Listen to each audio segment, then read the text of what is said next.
Hello everybody, my name is Nika Jabbar Karim and today I will be talking about the novel Frankenstein written by Mary Shelley, which will be part of my summative task 2.1. Now Mary Shelley, who is Mary Shelley? Mary Shelley, an author, a feminist, and a mother of four.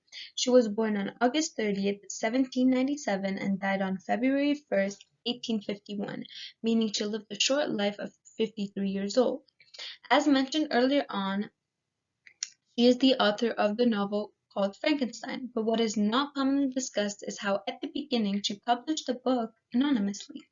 Now, let's dive into the similarities between the life of Mary Shelley and the life of the protagonist, Victor Frankenstein. Now, the relationship between the author and their novel is one filled with many similarities. In the case of Mary Shelley, there is no exception.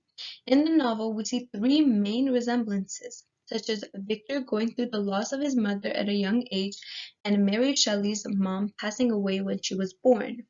The second resemblance being Victor Frankenstein losing his sibling William and Mary Shelley going through the loss of her sister.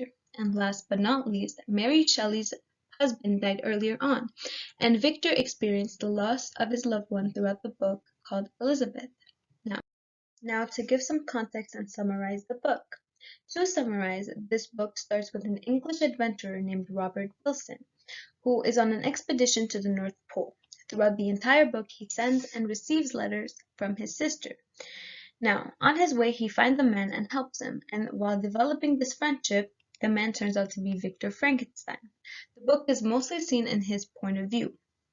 From the beginning, Victor Frankenstein has had a passion for science, but upon meeting his chemistry professor, Professor Waldman, he started being fascinated more and more by the principle of human life. This quickly grew into an unhealthy obsession, which resulted in him spending more and more time in the laboratory, and as years went on, his habits continued to become continuously alarming, actually, which resulted in Victor creating the creature.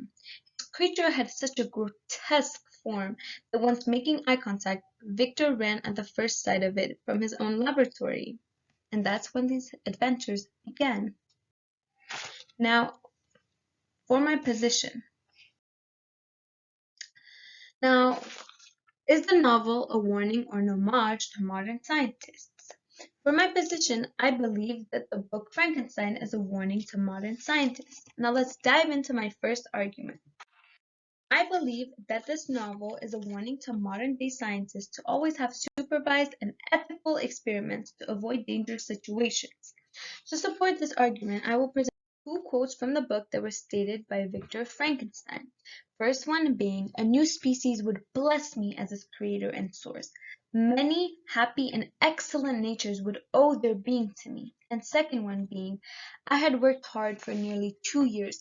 For this I had deprived myself of rest and health, but now that I had finished, the beauty of the dream vanished, and breathless horror and disgust filled my heart." These quotes prove how Victor's experiments were not done with good intention and therefore unethical. He wanted to feel powerful. He wanted someone to obey him. He had no intentions of creating this creature for the better of mankind. Since his experiments were non-supervised, he realized what a grotesque creature he had created when he took a step back, and hence why he ran away at the first sight of it. He was so unhealthily obsessed with the idea of his experiment that when he took that step back to see the visible consequences of his actions, it was unfortunately too late. Now, with all those factors being said, he neglected his own creature, which led it to becoming dangerous and vengeful. Now, I believe that Mary Shelley was trying to send a warning that unethical and non-supervised experiments can lead into many irreparable situations.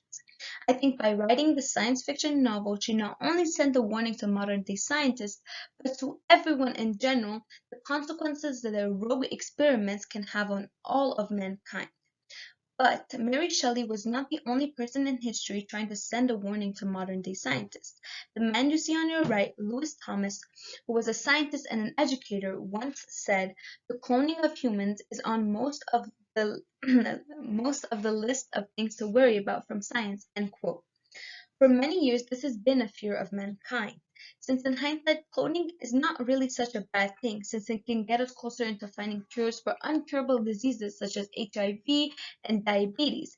But if fallen into the wrong hands, such as Victor Frankenstein, there can be many grave consequences. Let's dive into my second argument. The importance of considering impacts prior to the experiments.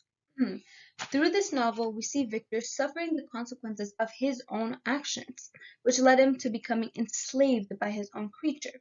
The creature at some point in the book stated, "Slave, remember that I have power. I can make you so wretched that the light of day will be hateful to you. You are my creator, but I am your master. Obey me." Now, this portrays how the power dynamic shifted. The creature became the dominant one between the creator-creature dynamic. This was a result of Victor Frankenstein not calculating prior the impacts of his own experiments. Now, in consideration of the foregoing, I believe that Mary Shelley wanted to send a warning to modern-day scientists by demonstrating how easily one can be enslaved by his own consequences when not taking the proper steps. In fact, in 2018, a man named He Jung-koo modified the embryos of two twin girls and a third child. He disabled the gene within them that allows AIDS virus to enter cells, which theoretically would make them immune to the disease. Now, similarly to Victor, he did not calculate the impacts his experiments would have on society, on the community, on everyone, and even other scientists. Hence why he received a huge backlash from the community and other scientists. He failed to realize how gene editing two healthy, in fact three healthy, embryos can have consequences such as mutations and can lead to horrible things such as cancer. He failed to see that experimenting on human beings is not morally or ethically defensible. He Jun-kyu was mandated to serve 3 years in jail and pay a fine of 3 million yuan, which is around 580,000 Canadian dollars, for practicing without a license. Now, in conclusion, I believe that the novel Frankenstein by Mary Shelley purposefully portrayed Victor Frankenstein, the protagonist, as a rogue scientist to warn modern-day scientists to always be ethical, to have supervised experiments, and to habitually think beforehand of the impacts of their own experiments. Thank you so much for listening, and have a nice day, and here's my bibliography.